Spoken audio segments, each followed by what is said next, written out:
वकील साहब, आपको जो कुछ भी पूछना है आप पूछ सकते हैं, लेकिन इसका मतलब ये नहीं कि मैं आपके हर सवाल का जवाब दूंगी।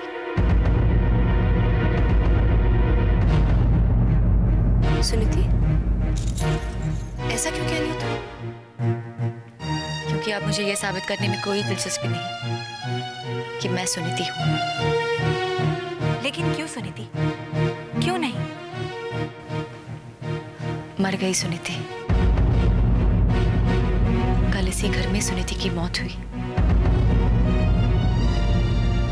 अब तो सिर्फ सुनीति की लाश बाकी है, बस। मैं जानती हूँ तुम ऐसा क्यों कह रही हो, लेकिन सुनीति, मेरे एक सवाल का जवाब दो। क्या तुम हमेशा तरुण की खुशी नहीं चाहती आई हो?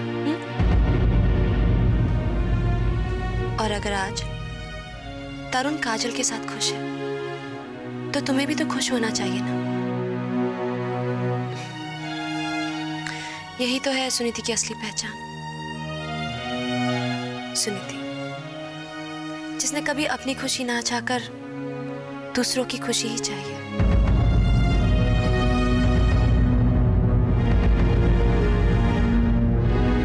रुको काजल,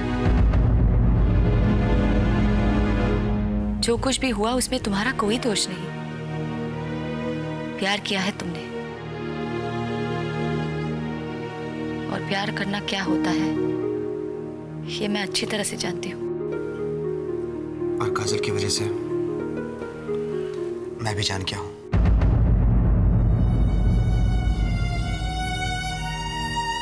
हाँ,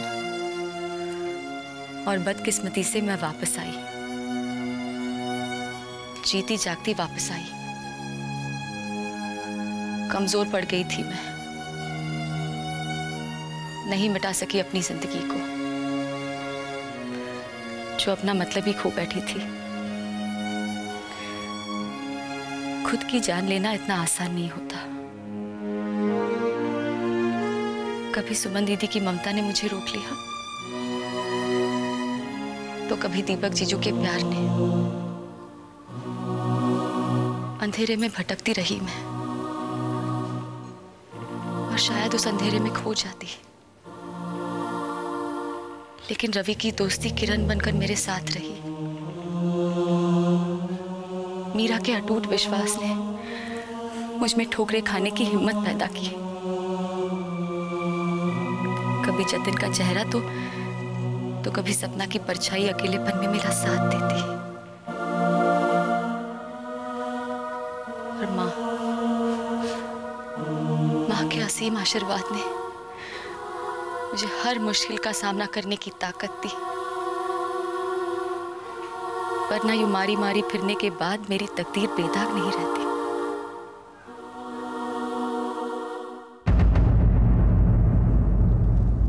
लेकिन क्या आप हमें बता सकती हैं कि आप कहाँ गई थी, कहाँ रही थी? उन जगहों के, उन ठिकानों के नाम, पते, कुछ भी। माफ कीजिए वकील साहब, वरना आप उन जगहों पर जाकर जरूर पता करते कि मैं वहां गई थी कि नहीं। लेकिन जो खुद अपना पता ठिकाना भूल गई हो, वो आपको कैसे कुछ बता सकेगी? तो फिर आप वापस कैसे आ गई? मैं नहीं जानती। मैं सिर्फ वहां गई जहां मेरे कदम मुझे ले गए।